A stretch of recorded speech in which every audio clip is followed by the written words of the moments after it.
There is a truth about how women communicate that most men never fully grasp, and it is playing out right now in living rooms, restaurants, and bedrooms all over the world. Somewhere, at this very moment, a man is sitting next to a woman who has just asked him a question. It sounds simple, innocent, almost trivial. And he is answering it casually, maybe even brushing it off without a second thought. What he does not realize is that she just told him everything.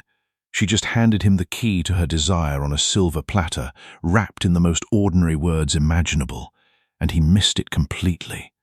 That man could be anyone. It could be a man who has been married for years, a man on a first date, or a man who has been seeing someone for months and thinks everything is fine. But after today, that will never happen again, because once a man understands what is really being asked, he can never unhear it. Here is a truth that might sting a little.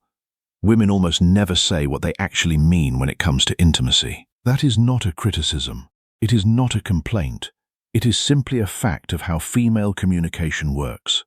Women are not being deceptive or manipulative when they speak indirectly. They are being protective. They are guarding themselves against the vulnerability that comes with expressing desire directly, because directness in this realm carries risk. The risk of rejection, the risk of being judged, the risk of being labeled as too forward, too aggressive, or too easy. And so, instead of saying what they want plainly, women encode it. They dress it up in harmless language. They ask questions that sound like casual curiosity but are actually emotional probes. And if a man is not paying attention, he will respond to the surface meaning and completely miss the real message underneath. There is no neon sign announcing her desire. There is no dramatic confession. There is no movie scene where the music swells and she throws herself into his arms.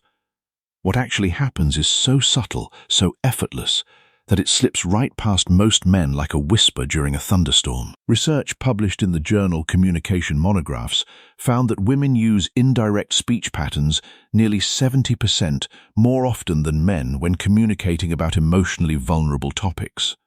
70%.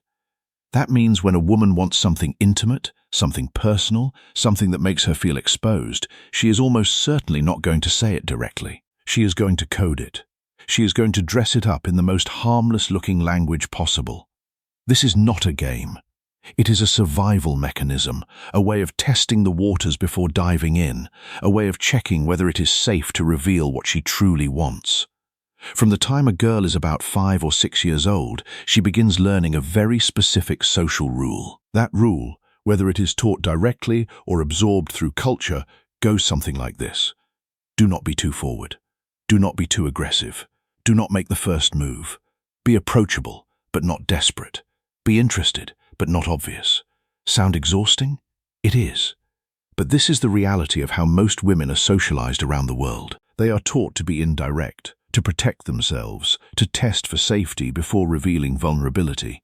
Dr. Deborah Tannen, a linguistics professor at Georgetown University, spent decades studying how men and women communicate differently. One of her most famous findings was that women tend to use what she calls rapport talk. That means women communicate to build connection, to test emotional safety, and to gauge how the other person feels before revealing how they feel. Men, on the other hand, tend to use report talk, which is more about exchanging facts and solving problems. So when a woman asks a man a question, she is usually not looking for a factual answer. She is looking for an emotional one. She is checking the temperature of the room. She is testing whether it is safe to go further. This is why so many men feel blindsided when a woman suddenly pulls away or loses interest. He thought everything was fine. She was smiling. She was laughing.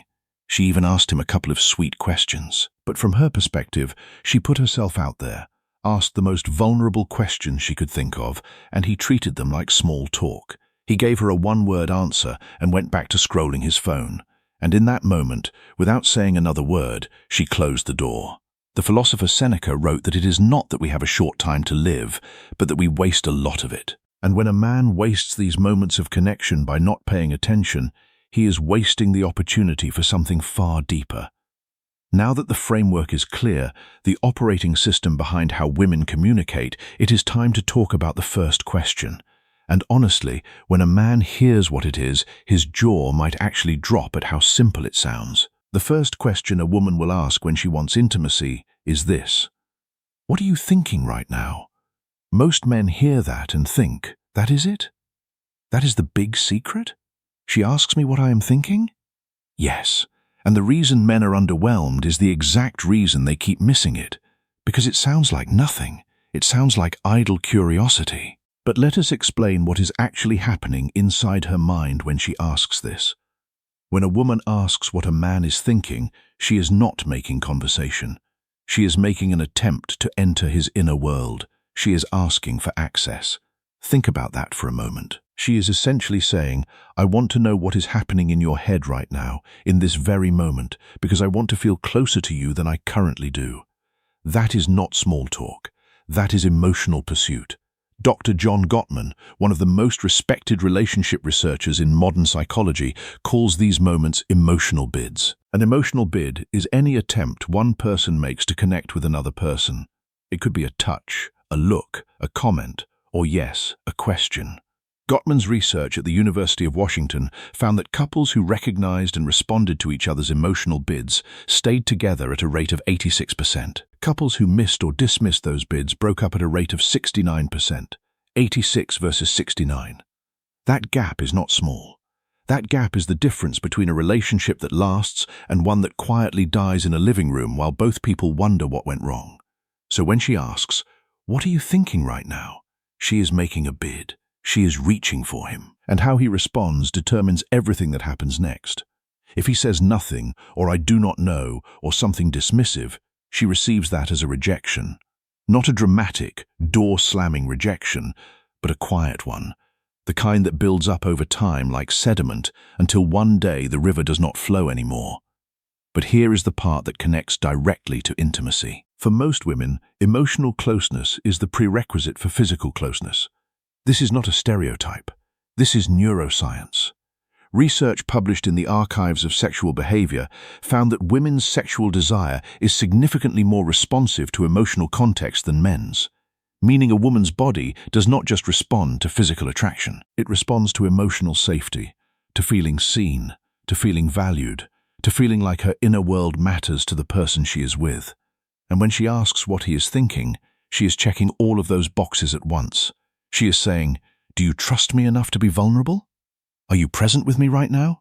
Do you see this moment the way I see it? And if his answer tells her yes, something shifts. Not visibly, not dramatically, but internally. A wall comes down. A door opens. She moves one giant step closer to wanting him, not just emotionally, but physically. The Stoic philosopher Epictetus wrote that no man is free who is not master of himself. And when a man masters his own defensiveness, when he stops deflecting and starts being present, he frees himself to connect on a deeper level. So the next time a woman looks at a man and asks, what are you thinking right now? He should not shrug. He should not dodge. He should not make a joke to deflect. He should look at her. Be honest, even if what he was thinking about is silly or random, because what she is really asking is not about the content of his thoughts. She is asking if he will let her in. This is only the first half of the puzzle, however, because even after she asks this question and he responds well, she has one more question she needs to ask before she fully opens up. And this second question is even sneakier than the first, because it does not sound romantic. It does not sound emotional. It sounds like the most casual throwaway line in the history of human conversation. And that is exactly why almost every man on earth gets it wrong. The second question she will ask when she wants intimacy is this: are you tired? On the surface, it sounds like concern. It sounds like she is being thoughtful, checking in on him, making sure he is okay. And sure, sometimes that is all it is. But in certain moments, in certain contexts, especially late at night, after a date, after a long conversation, after a moment of closeness, this question is not about sleep. It is about permission. What she is really asking is, are you available? Do you have energy for me tonight? Are you going to roll over and go to sleep? Or is something else going to happen? And she phrases it this way for a reason. She phrases it as a yes or no question about fatigue because it gives her plausible deniability. If he says, "Yeah, I am exhausted," she can nod and say, "Okay, good night," and no one gets embarrassed. No one gets rejected. The moment passes without any awkwardness. But if he says, "No, I am not tired at all," she now has the green light to take the next step, to move closer, to touch his arm, to suggest something, to create the kind of moment she has been building toward all evening. This is the brilliance of female communication, and honestly, men should be taking notes. She manages to ask one of the most loaded questions possible while leaving herself a perfectly safe exit. That is emotional intelligence operating at a very high level. Consider a scenario to make this crystal clear. A man and a woman have been on a great date. Dinner, conversation, laughter.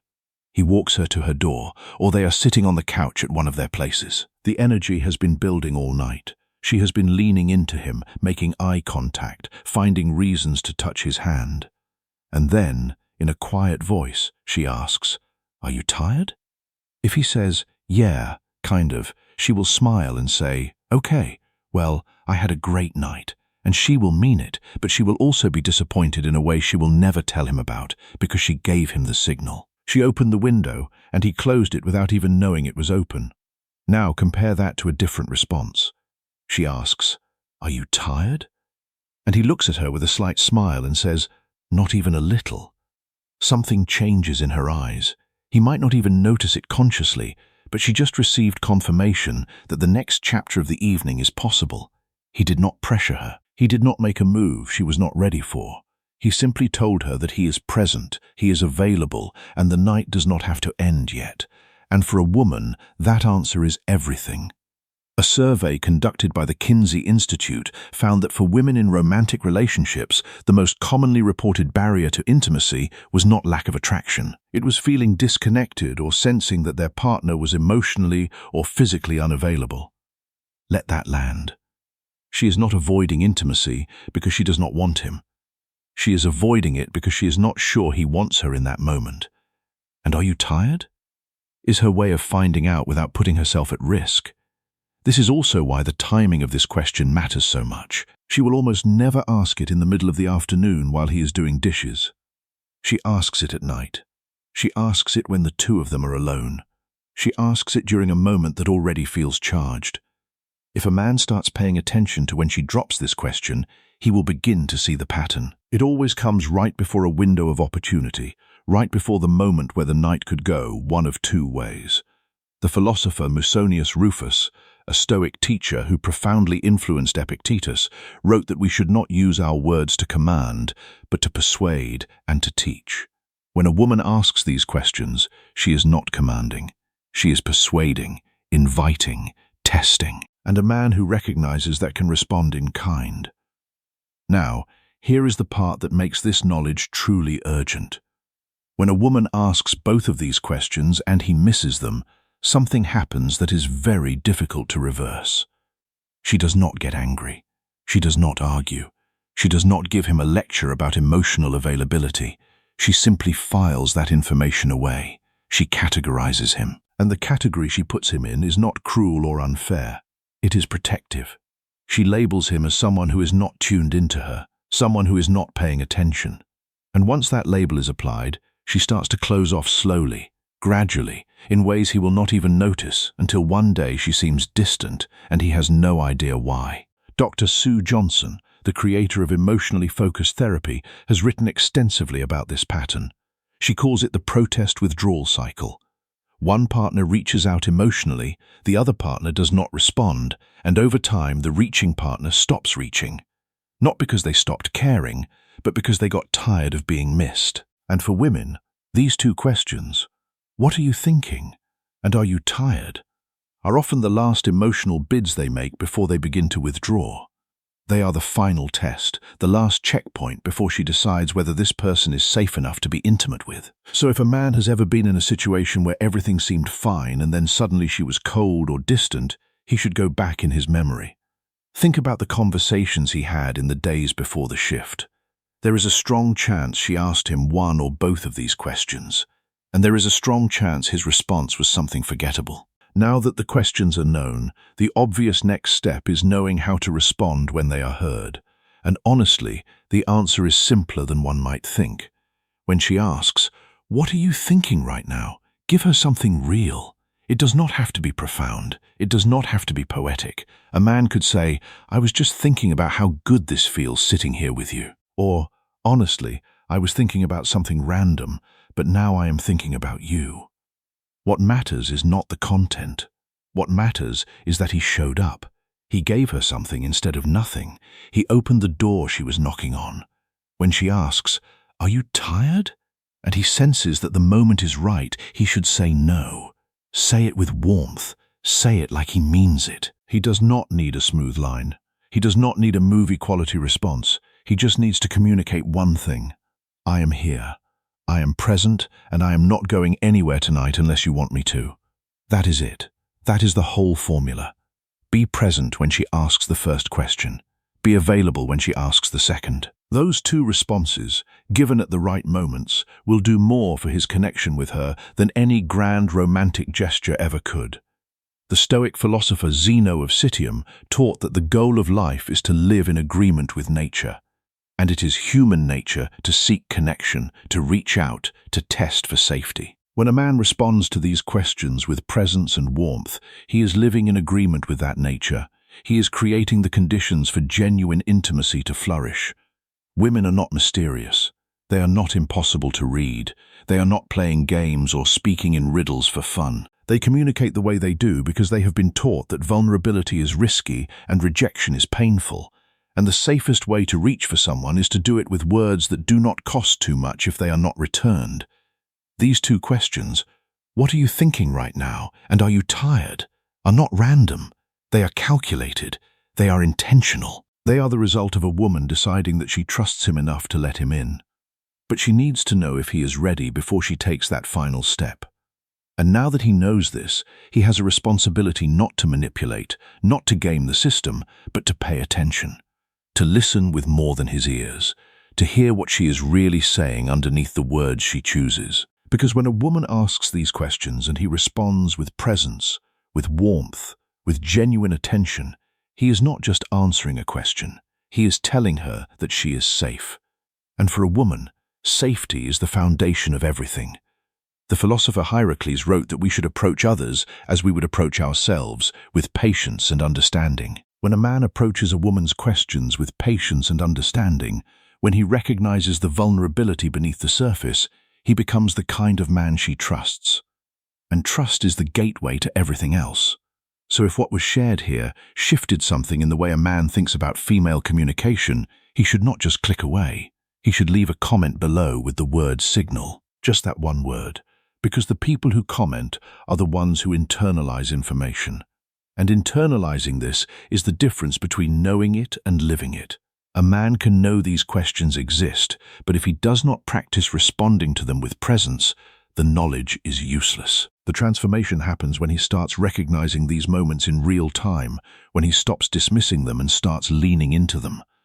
That is where the real growth happens. The Roman Emperor Marcus Aurelius wrote that we must understand what pulls the strings of another's mind. When a man understands what pulls the strings of a woman's mind, when he recognizes the hidden questions beneath the surface, he gains the ability to connect on a level that most men never reach. If this video helped you in one way or another, please consider supporting the channel using the Super Thanks feature. Your support means a lot, and it helps us keep creating better content specially for you. Every contribution goes directly into improving the quality of these videos and bringing you more of the Stoic wisdom and psychological insights that you have come to expect. Thank you for being part of this journey. Stay grounded, stay present, and I will see you right here in the next one.